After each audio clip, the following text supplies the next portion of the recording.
Hello दोस्तों, in this report and analysis में आपका स्वागत है। दोस्तों हाजिर हूँ मैं एक बार फिर से हमारे डिफेंस सूट की आज की सीरीज लेकर। दोस्तों करते हैं पहले अपडेट की बात। एक Russian engine maker AL-41F1S engine को इंडिया के Su-30 Mk1 फाइटर्स के लिए अपग्रेड के रूप में प्रमोट कर रहा है। दोस्तों रोसोबोरोन एक्सपर्ट जो रशिया का स्टेट ओन्ड आर्म्स एक्सपोर्टर है, उसने इंडिया के AL-41F1S इंजन को अपने Su-30 Mk1 super 30 upgrade program के लिए एक्सक्लूड करने का डिसीजन पर अपने कंसर्न्स एक्सप्रेस किए हैं। AL-41F1S या आर्टिकल 117S एक modern modular 2 shaft turbofan engine है जो थ्रस्ट वेक्टर कंट्रोल और इंटीग्रेटेड डिजिटल कंट्रोल के फीचर्स के साथ आता है।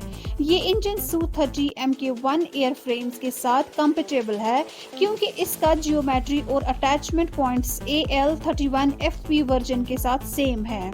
इस कंपैटिबिलिटी के कारण अपग्रेड प्रोसेस स्ट्रीमलाइन हो सकता है और कॉस्ट्स भी पोटेंशियली कम हो सकते हैं। रोसोबोरोन एक्सपर्ट AL-41FIS इंजन के इम्प्रूव्ड परफॉर्मेंस को हाईलाइट करता है जो अपने प्रीडेसेसर्स के कंपैरिजन में 18% ज्यादा थ्रस्ट जनरेट करता है, एक नए लो प्रेशर कंप्रेसर और एनहांस्ड ब्लेड कूलिंग सिस्टम की मदद से। Su-30 Mk1 और Su-30 SM2 के शेयर्ड एयरफ्रेम को देखते हुए रोसोबोरोन एक्सपर्ट का कहना है कि इंडियन Su-30 Mk1 फ्लीट को इस इंजन टेक्नोलॉजी को अडैप्ट करने का सिग्निफिकेंट फायदा हो सकता है, लेकिन इंडिया के डिसीजन मेकर्स ने मॉडर्नाइज्ड AL-31FP वर्जन इंजन के साथ चलने का डिसीजन लिया है जो एक FADEC type digital control system के साथ इम्प्रूव्ड एक्सेलरेशन कैपेबिलिटी और एफिशिएंसी प्रोवाइड करता है।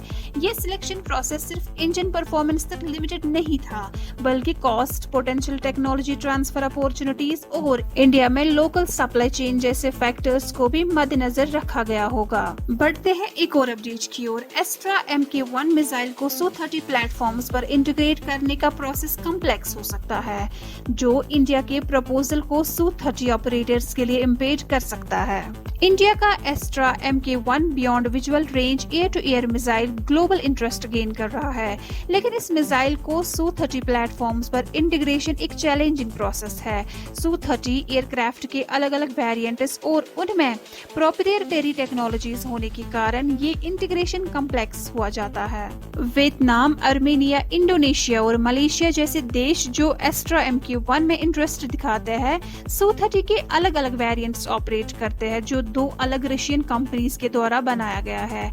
एस्ट्रा Mk1 को सक्सेसफुली इन प्लेटफॉर्म्स पर इंटीग्रेट करने के लिए इंडिया को रशिया की प्रोप्राइटरी टेक्नोलॉजी का एक्सेस चाहिए होगा या फिर एग्जिस्टिंग मिशन कंप्यूटर्स और रैडर्स को इंडियन सिस्टम से रिप्लेस करने का कमिटमेंट करना होगा। रशियन प्रोप्राइटरी टेक्नोलॉजी का एक्सेस लेना कॉम्प्लेक्स नेगोशिएशंस और लाइसेंसिंग एग्रीमेंट्स के बिना पॉसिबल नहीं होगा। मिशन कंप्यूटर्स और रैडर्स को इंडियन वन से रिप्लेस करना एक कॉस्टली और टाइम कंज्यूमिंग प्रोसेस होगा।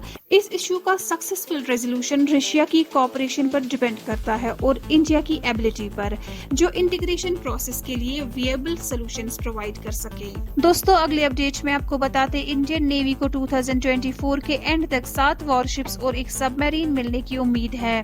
जी हाँ दोस्तों, अगले 4 महीने में इंडियन नेवी अपने मैरीटाइम स्ट्रेंथ को बढ़ाते हुए 7 नए वॉरशिप्स और एक सबमरीन को इंडक्ट करने वाले हैं जो उसके फ्लीट को मॉडर्नाइज करेगा। इन प्लेटफॉर्म्स का मेजॉरिटी हिस्सा इंडियन शिपयार्ड्स में बनाया जा रहा है जो देश के इंडिजीनियस डिफेंस प्रोडक्शन पर बढ़ते फोकस को दिखाता है। विशाखापट्टनम क्लास डिस्ट्रॉयर सूरत जो प्रोजेक्ट 158 डिस्ट्रॉयर सीरीज का हिस्सा है, दिसंबर 2024 तक इंडियन नेवी को ज्वाइन करने की उम्मीद है। बाकी के 6 वॉरशिप्स भी इंडियन शिपयार्ड्स में मेक इन इंडिया इनिशिएटिव के अंडर बनाया जा रहा है जो लोकल प्रोडक्शन और डिफेंस मैन्युफैक्चरिंग में सेल्फ रिलायंस को एम्फसाइज करता है। इन वेसल्स का इंडक्शन तब हो रहा है जब इंडिया को इंडियन ओशन रीजन जो एक स्ट्रेटेजिकली वाइटल वाटरवे है में बढ़ती सिक्योरिटी चैलेंजेस का सामना करना पड़ रहा है। आज की डिफेंस अपडेट्स में फिलहाल इतना ही। हमारे साथ जुड़े रहने के लिए आपका शुक्रिया।